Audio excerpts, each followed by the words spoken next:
Mabuhay! Welcome to Positively Pinoy's podcast. I'm Dinah, your host, recording from France. In this podcast, I talk to Filipinos across the globe as they share their inspiring stories and valuable lessons na talaga namang nakaka-proud and very tatak Pinoy. Kaya tara na, magchikahan tayo!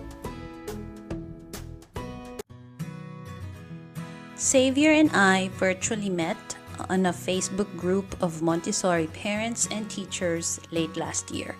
And when I learned that he's a Filipino Montessori teacher and is currently taking his training in Italy to be a Montessori trainer, I knew that he's the perfect person I wanted to talk about everything Montessori. And boy oh boy did I learn a lot and so much more. We talked about his journey as a Montessori guide in the Philippines, how their school, the Abba's Orchard School, is coping with distance learning, and his hope for Montessori education in the Philippines. This was the most enthralling conversation I had in a long time about educating children. So I hope Xavier, or X, gives you more inspirations and insights on the topic.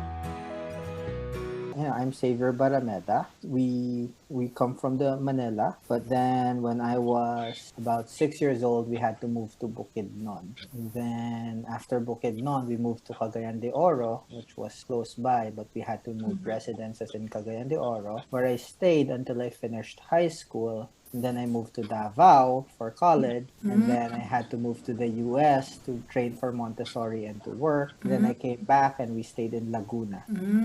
Okay. Currently, I'm in Italy. So you're a bit nomadic as well. Yes, definitely. Yeah, that's a good thing. Okay, But so originally, family is from Manila.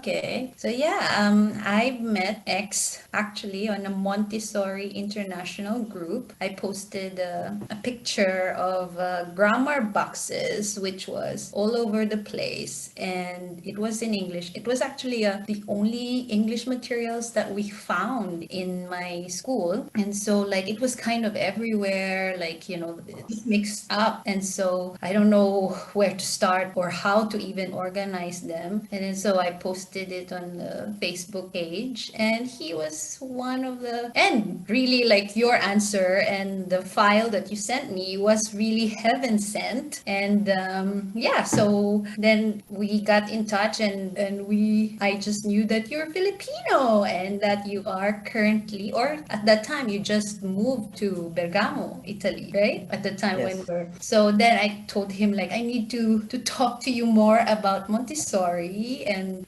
discuss it on my podcast. That's why you're here, and I'm so thankful that you were able to squeeze your busy schedule or training schedule on before the holidays, basically.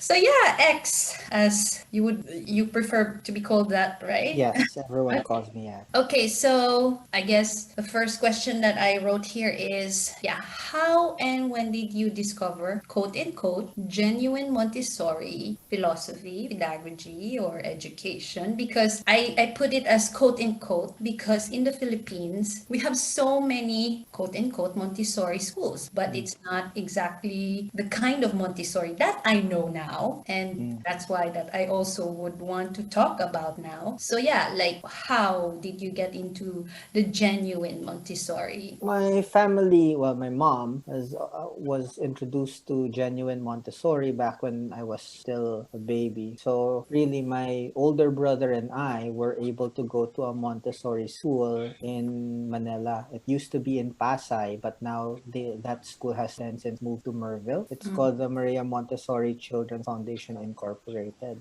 I studied there until I was first grade. So I did my CASA and grade 1 there. But when we moved to Mindanao, there were no Montessori schools. So Yeah. my mom decided decided to take training in the US for the Montessori schools, and she decided if she was going to take Montessori training, it might as well be from the original training group that Maria Montessori herself put up. So she decided to take AMI training Yeah, in the US. in the US for 3 to 6. So is it safe to say that the Montessori in Mindanao now, is it your mom who kind of started there around Mindanao or Cagayan de Oro area, or? We definitely were the first Montessori school that offers an authentic program with all the materials and mixed age ranges and open work blocks. There are Montessori schools. There are schools that call themselves Montessori, but they Yeah. don't really offer the whole approach.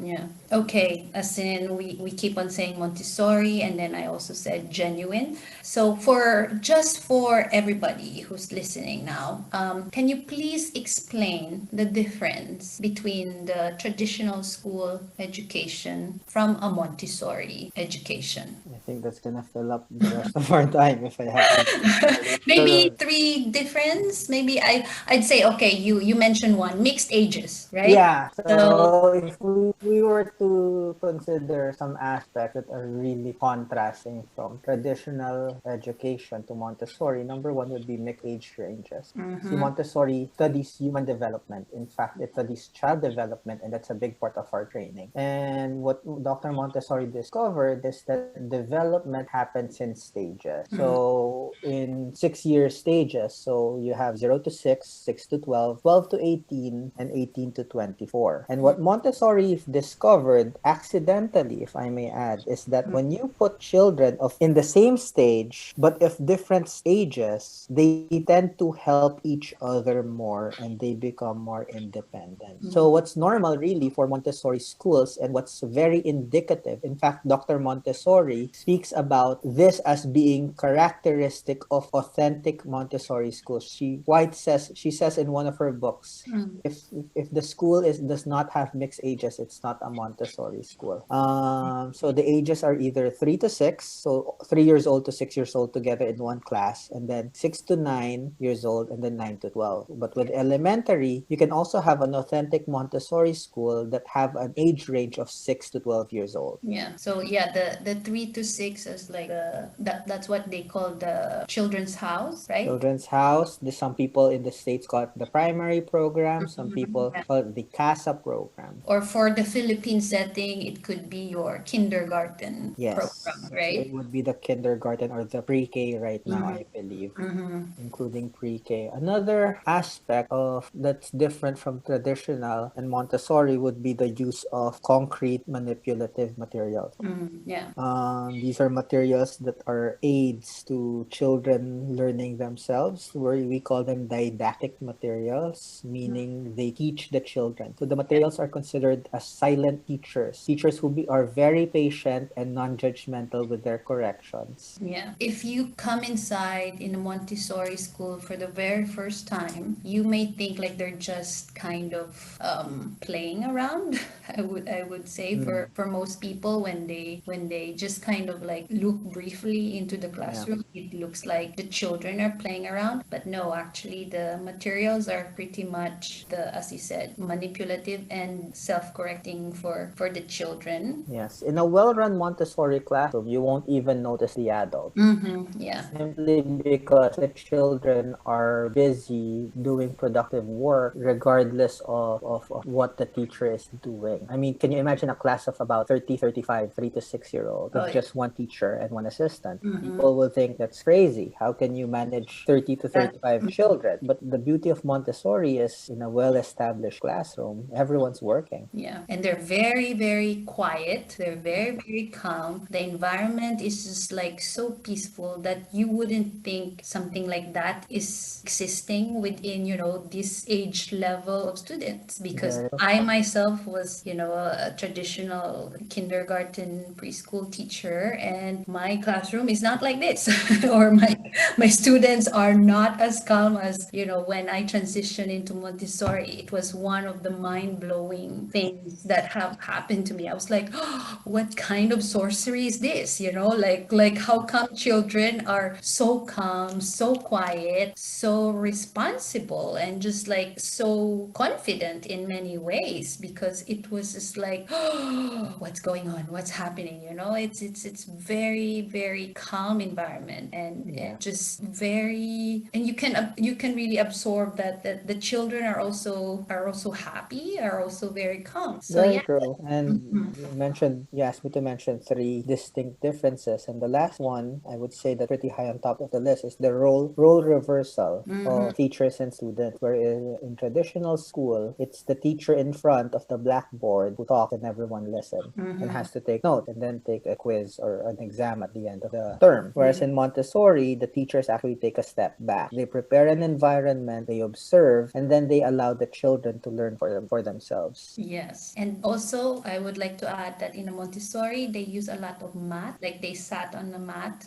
Yes, on the floor. on the floor. And there are some Montessori classrooms that have big boards, but not really. Like there are boards, but just only for maybe when they do a class presentation, but it's not like as you can see in the traditional classroom that it's so huge and prominent. But you know what's interesting? In the schools that in the old Montessori schools and in the schools that Dr. Montessori herself put up, there were blackboards. Okay, interesting.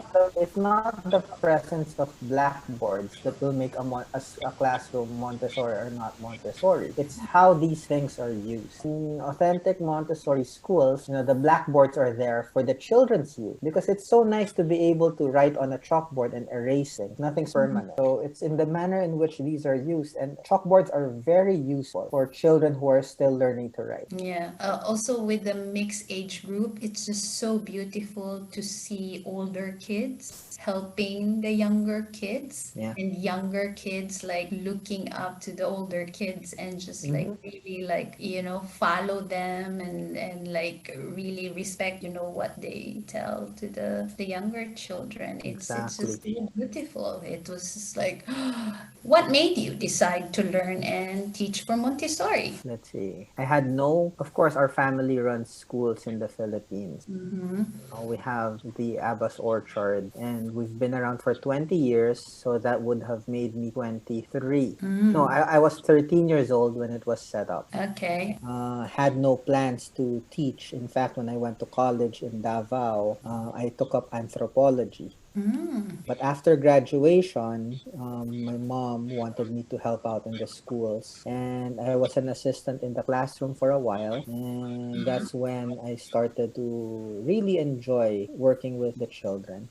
So after a year of assisting in the classroom and helping out in our summer programs and our summer classes, I was given the option to train for Montessori, which I did in 2010. So where did you get your certification? My first certification I took in Milwaukee. It was in the Montessori Training Center of Milwaukee under Alan Travis, the AMI training center that's been around for close. I think we were the 25th batch in 2010. That's my elementary. And then my second certification I took in St. Louis for my 3 to 6 year old, which is the primary or children's house. And I did that over summers 2016 to 2018. Okay. And then last year, I took my adolescent training in Ohio. So it's from 12 to 18. Oh, awesome. And he's only 33 years old. Wow. But that's also one of the things that they need to understand, that in order for you to teach in a Montessori school, you need to get a certification and training. So tell us about how long does it take, or what these trainings, I mean, if they wanted to start up their quote unquote Montessori teaching career, where do you think what kind of certification and how long is it? And I know it's very, very expensive, and, but it's worth the investment, right? It's a good investment. Currently, the two biggest organizations for Montessori are AMI, which stands for Association Montessori International, and AMS, which stands for the American Montessori Society. I can't really speak for AMS because all of our trainings have been with AMI. Yeah. Simply because, it's the organization that Maria Montessori herself put up. It's Yeah. based in Amsterdam. Yeah. There are multiple formats for training courses.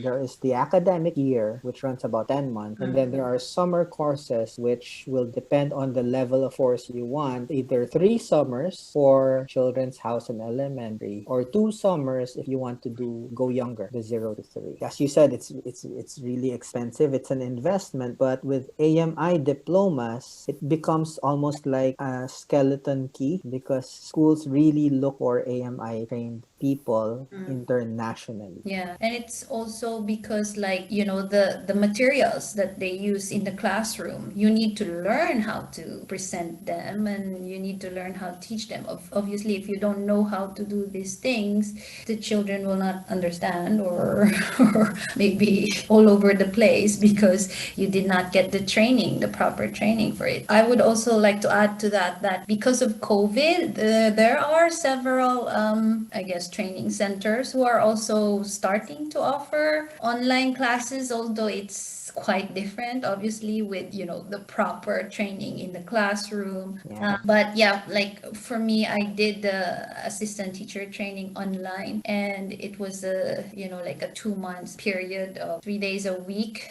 It's through the AMI London. But I would say that if I was not a teacher in the Montessori classroom, it would have been difficult for me. Yeah. So it's really, really different if you have really the background and the knowledge of the classroom, the Montessori setup, and all these things before you get into like quote unquote the online course if you would want to start that. But yeah, if there is anything I would highly recommend, it's really the one-on-one training. Yeah, Yeah, AM. we call them in-person training Yeah. because there's just too many factors that cannot be translated online. Yeah, so because you have been certified from 3 to 6, your 6 to 12 training, and you even did the 12 to 18 adolescent training, and now you are currently training for what?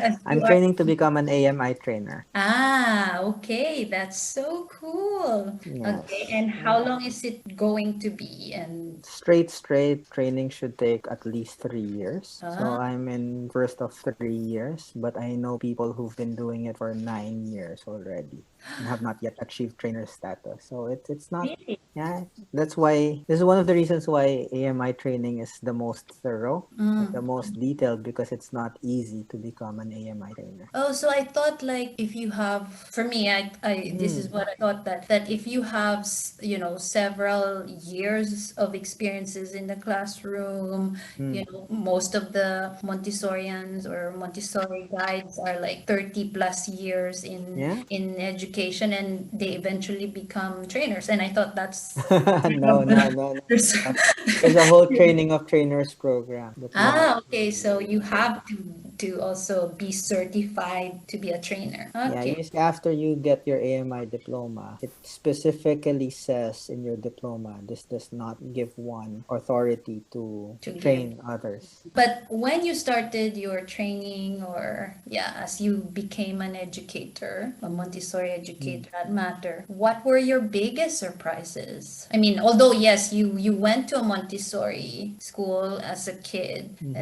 were there any more surprises or new discoveries along the way during your trainings? I guess the biggest surprise would be the shift of perspective from Montessori being just about the materials to Montessori being about a way of life in theory. One question I always ask other people in Montessori is to define or to describe what Montessori is. And I've gotten many responses over the years, but currently, and then the responses change as you go deeper and deeper into your Montessori journey. Currently, I'm of the belief that Montessori really is about changing the way you see children. So that's the one of the biggest surprises is that you think after training you know a lot. Yeah. Then, as you continue working with children, you discover that there's an almost unlimited amount of things to find out about children. Oh wow,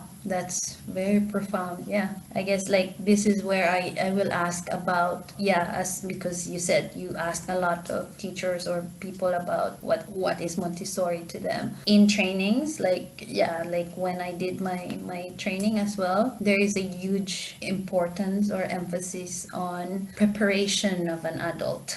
Yeah. Please explain further about that because yeah, I will say for me that it's a huge thing, or not thing, but really like to prepare yourself Mm. in not just in the aspect of being able to teach the children, but also really about what you can put up or what you can put into this community that you are involved in, and like really your centeredness, I suppose. Yeah, right, as a person, because I also work with different Montessori guides in my classroom. Mm. I can really tell, the difference between every individual, every Yeah. teacher, and it also shows how the children are reacting to them and Mm. also receiving, I don't know if it's a certain energy or vibe, but Mm. it's really fascinating, because when they said about, try to observe, try to see, the teachers, try to see like how they kind of center themselves as themselves, because you Mm. can really tell from their own behavior, their own characters, and then like how the children reacts to them, and it's really fascinating. So yeah, like can you expound about that, the preparedness of the adult, and like why is it very important, not just I guess for Montessori teaching, but as a teacher in general, or being a caregiver with children, no? Well, again, these are topics that we talk about in a very short amount of time, but really you have to days just Yeah. mining all these questions. To sum it up, really, I already told you that I describe Montessori as changing the way you see children. Yeah. But one of the things that one must do when one really truly wants to follow Montessori is to read her books. And there are many books out there available that are written by Dr. Montessori herself or are based on her lectures and her training. A common theme among them is that she always says that the adult has to undergo a spiritual transformation. Yeah. And what this means is, and I've seen this over the course of my career, when teachers apply to work in our schools, one of the very first questions I always ask is, why do you want to teach? And without fail, the answer has always been, well, I want to teach children because I want to give or impart my knowledge upon them. I want to share what I know, and it's all about them Yeah. giving to children. Yeah. And my response is always the same. Well, then you're not gonna find that here, because in Montessori, it's never the teacher that's in the spotlight. We're not here to tell children what to know or what to do, or we're not here to teach children. We're here to prepare environments so that children can blossom independently. Exactly. Yeah. The adults, in the goodness of their hearts, they really want to help children. So they do things for children that children actually need to practice doing on their own.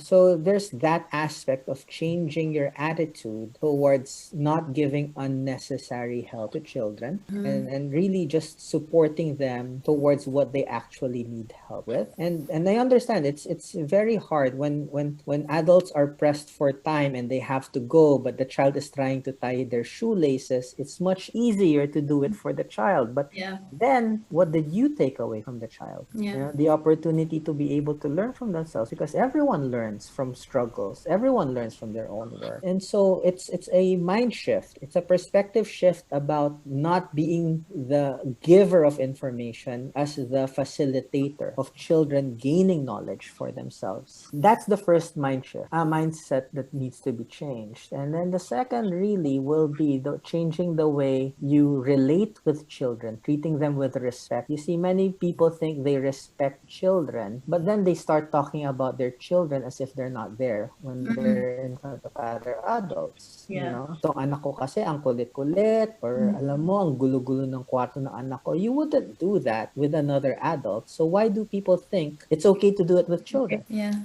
And another thing really is, children are often seen as invisible beings, and not much thought is given to the way they are treated and talked to. They're usually talked down to. So even though we say we love children, and this is true especially for Filipinos, especially the babies, yung pag makakita ka ng super cute na baby, and then yung chubby yung cheeks, tapos gusto mong pisilin yung cheeks dahil nanggigigil. But you won't do that to an adult. So what makes you think it's okay to do it to children? So these things have to happen. And this is one of the things that's needed for the preparedness of the adult. If you are truly to follow, Montessori's teachings and writings, it's way beyond just learning about how the materials. It's really changing your own mindset. But one of the things that we're used to is because we do these things because it was done to us as we were growing up. Yeah. So there has to be an unlearning that has to happen, and you have to come face to face with your own upbringing. So when you do enter a Montessori training, this is something you have to face as well, which is not easy for everyone. Yeah. Yung tipong,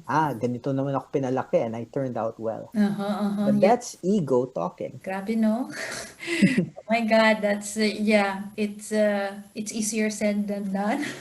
Definitely easier said than done. But also sa mga, mga new parents or mga young parents now, it's also like, oh, I don't want to be like my, the way my parents parent me, or something like that. It's very common now that, they tend to be like on the modern side of parenting, like, okay. Pero I still say that there's still that pattern that you actually not really doing differently. Now that you pointed it out, that's actually one of the common mistakes, na you just say things out loud in front of your children, but actually you're already kind of hurting their They understand what you're saying. Yes.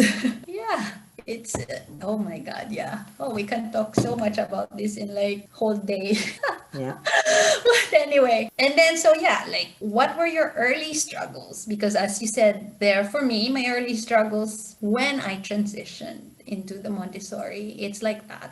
Like I have to remind myself 1,000 times a day that I will only help if they ask help from me. Because in a traditional setting, I'm the one who's giving out the information, out the answers and all that. But I have to remind myself, no, like even like when they ask a question, I still have to kind of ask the question of like, what do you think? Yeah. And that's really the early struggles for me. Like it's so hard to remind myself, like even like helping them to tie their shoes, putting on their jackets, or even cleaning up the table, their mess, when they did a mess, you have like I have that like, like it's so easy, like I want to help you, and like the water spill on the floor, but no, like I have to let them do it because they're the one who messed it up, and like they need to do it on their own. And you, like what were your early struggles, or maybe like the challenges that you were able to face with the Montessori approach? It's always different now, but if we're talking about earliest on, it would definitely be being aware when I'm falling back to my days of traditional school. It's a disadvantage for us who grew up in a traditional school environment, and that's something I definitely experienced as well. But we're so used to having our fallback be quizzes, tests, assignment. We learn abstractly first rather than quickly, so than concretely. So that's our default fallback to things that we don't know. So it's those things that are really hard to remind myself that there's a better way to give concepts rather than the way we receive them in traditional school. There are tons tons of stories, to be able to share with regards to the kinds of students that I had. Some of them were very gifted who weren't supposed to be in my classroom because they could have gone to college already, skipping high school. And there are students who also shouldn't have been in my classroom because they weren't ready. Children who can't read. So you get extremes. But what's beautiful with Montessori is that its design allows people of varying abilities to remain there and become part of one community. I've been very fortunate in my life that I've had good mentors. In my assisting, I was able to get good guidance from very knowledgeable people. So I wouldn't say I struggled, rather than I was really learning. The biggest struggle would be time management because there's so many things to do in a Montessori classroom. You don't teach as much. So, when you think about it, oh, you don't have to teach, sarap ng buhay mo. It's not. No, it's tiring. It's you would have thought na because it seems like you don't need to prepare your lesson Lesson plan. plans, you don't Your have to check traditional. papers. No, it's more than that. It's like again, it still boils down to your preparedness and like how well equipped you are from from your what you have also learned from your training and what you can how to present things to the children in a way that. Exactly. So yeah, for your years of experience now, so we call it a Montessori guide, not exactly a teacher, right? That's the Some terminology. people use teachers, some people use guides. I prefer guide myself because it doesn't have that connotation of knowledge coming from us. Yeah. But either one is very acceptable even within the Montessori community. And so yeah, from your years of experience now in Montessori or as a Montessorian, what do you wish for, or hope for the Philippine education? Because I mean that we can adapt with, especially did you know that recently they released that, the Philippines is like the kulelat in mathematics and science, something like that, right? Like in whole of, was it Asia only or in the world? I mean, that for me is already painful and heartbreaking to see as, as an educator, a Filipino educator. So yeah, what do you wish? I mean, I know that your school as well is, slowly or not slowly, but has also been available or you have several branches already in the Philippines, and that's great. Like yeah, I would really want to see genuine authentic Montessori schools around the country, around the Philippines. And I told you earlier on our conversations that my hope one day is that there will be a public Montessori of some sort as well, probably I don't know, 10, 15 years from now. But yeah, what do you wish or hope for the Philippine education system? It's different, no, from my Montessori dream versus my hope for the educational system. Of course, I would rather that the educational system of the Philippines become child-centered rather than curriculum-centered. Oh my God, yes, To yes to be that. able to look at children as who they are and not just as numbers or student grade or grades. My wish for Montessori in the Philippines is that more people become aware of the potentials and the abilities of children, to treat them with respect so that children can thrive in situations where they don't have to be dominated by the wills of the adults.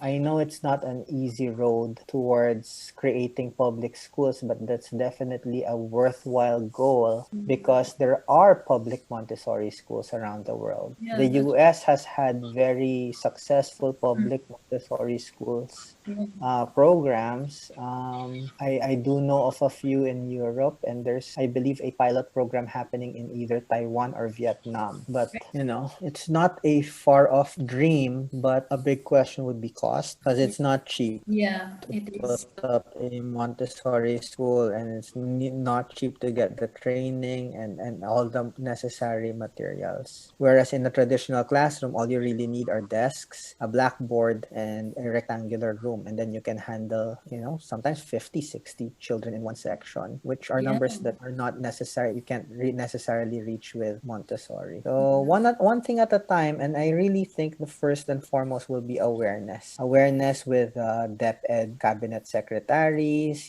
people working in DepEd, getting politicians to realize that there is this method of education that's available. And with the online teaching now and all these, and I know you said that, since also the beginning of the school year this year, your school has also gone online. And so the adaptation of, what's happening to the world, and also the mandate, I guess, of the Department of Education in the Philippines. But do you think it will thrive in the age of internet and technology, given, the kinds of materials that we use in the classroom? How do you see Montessori adapting to this changes? Yeah, we've been online since March. Mm-hmm. So we've been online for about 9 months now, and I can safely say, of course, this year's not a good year to gauge because it's not just about being online. It's really about them not having any option. But I don't think technology, as it is today, has progressed to a point wherein we can substitute children physically going into the classroom in an online environment. There are limitations with technology today because if you go online, where's mixed age there? How Yeah. can you do your mixed ages? How can you, if you don't send materials home to the homes, what is there for the children to manipulate? And they have to work with their whole hands, not just their fingers. So it's not a matter of clicking and swiping and tapping on the screen. They have to actually use their hands to develop dexterity. Yeah. So many minute and minor things that you think are minor, but when you add them all up, they're numerous enough to make a difference in the delivery of the approach. Short answer to that long explanation is no. As a technology stands today, you cannot deliver a true Montessori approach online. True. And also, like, again, children needs movement. They just Exactly. really have to also use their body and really, like, I mean, I've been saying this to my friends who have children who are doing online classes. I said, like, take a break, give them a break, at least 1 hour, let them go outdoor. Like, obviously you have to be, in a safe environment, safe zone, but Mm-hmm. have them run around. Kung may Yeah. football field kayo, go to the football field. Kung may basketball, kahit maliit lang, or small garden or what, just let them out of your house for an hour. Let them be kids, and like let them climb the trees. Bahala na si Batman, basta makalabas sila, because it's really really important for them to also have that movement, and hindi lang in front of the computer. I'm just, for me, I feel so bad for the children who are doing online classes, because here in Europe we got lucky that since September, since the start of this school year, we were back face to face. It's the online teaching is no longer an option. Like, we have to have the children. Even during our lockdown, like, we went back to school. At first it was one of the worries that, the children will go back again to lockdown and stay at home. But thankfully they realize that children needs to go out. Like, children have to really be with their peers, with their classmates, and really like move around and do this stuff again. Like, it's really important na kahit na may online classes sila ngayon, give them a break, give them the chance to move. Hindi lang yung tablet, cellphone lang all day long, because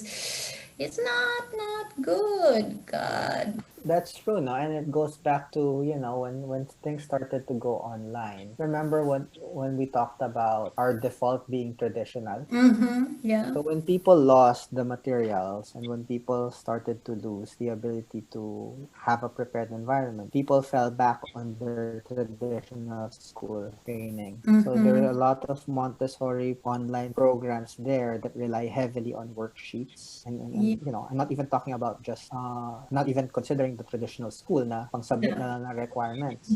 But Montessori schools worksheets na lang ang pinapadala sa bahay. Oh, yeah. But there is a way that we figured out how to still implement the Montessori principles in such a way that all of our students were able to retain socialization, their own independence, how to prepare the home and the adult, so that even without physical socialization, these things are still being addressed somehow. Not perfectly, but in a way that majority of the parents that we have are really happy and are able to recognize the potentials of each of their children.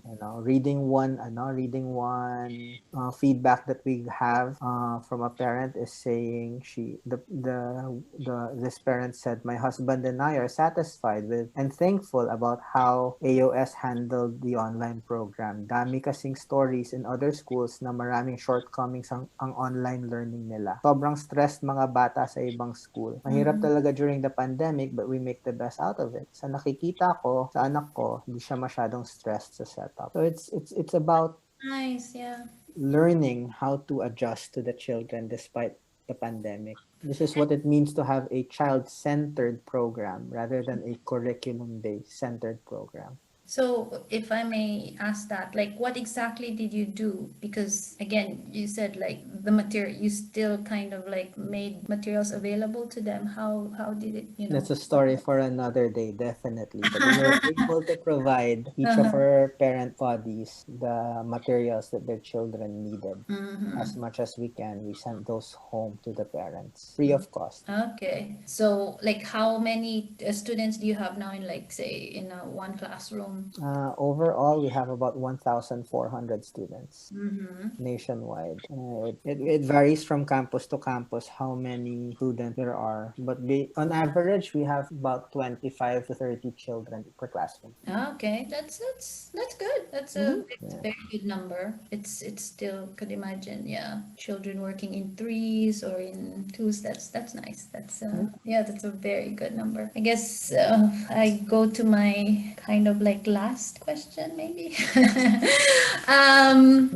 If to anyone who'd like to get into Montessori, or to parents who'd like to have their children get into Montessori, what would you like to share or advice to give them when it comes to this? Go into the Montessori training. If people do decide to take up Montessori training, I would suggest to go with it with an open mind, because this truly is one of the best methods of parenting, of education, of child rearing there is out there. And if done right, you will see amazing results of what the children are capable of. So really approach the training with an open mind, trying to absorb, and if you have to unlearn things that you thought were right the whole time, be open to doing that. It's scary, but trust in the method, because we have tried it. We've been doing it for about 20 years now, and some people have been doing it for more than 50 years, and we've seen the same results over and over again. Children can and will become responsible for themselves and for others and for the environment. When it comes to your schools though, like, are you looking for trained Montessori? Because again, like, there's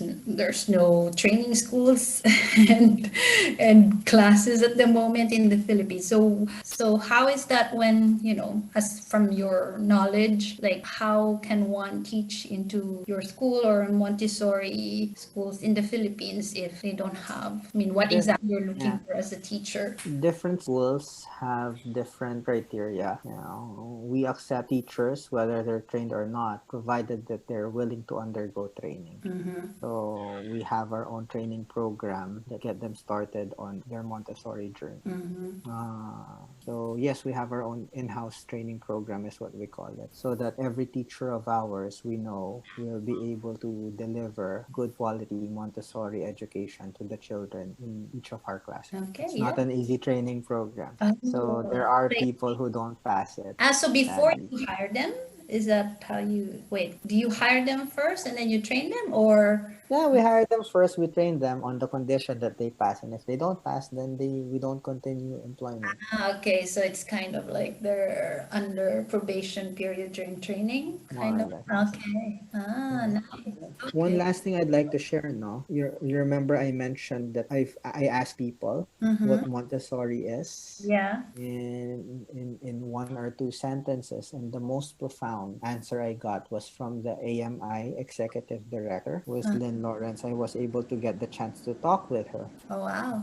So Okay. I asked this question, and her answer really is something that I get with me. And she said that Montessori is about producing capable, independent, morally alert, self sufficient children that will be kind, conscious of the environment, and love learning. Oh my God, yes, that's beautiful. And on that note, I will not ask anything anymore. It has been one of the most happy and a lot of learnings I've learned from you today. And I'm so happy we were able to talk about Montessori because, as you said, we can talk about this for so long and for so many topics. And I obviously have so many questions to ask with you, but of course, like we have no time. But that alone is just wow. So yeah, thank you for that. Thank you for sharing. Thank you for your time, and I wish you the best of luck on your new journey now as a Montessorian and your training there in Italy. Thank you Thank you. for just really, gifting your knowledge, your time, and your inspiration in this topic, in this subject. Thank you very much. You're welcome, and thank you for having me. This has been fun, especially for my first podcast. Yeah. Maraming salamat sa pakikinig. You can subscribe or download to this podcast on Spotify, iTunes, and YouTube. Just search for Positively Pinoys. See you next time. Until next chikahan.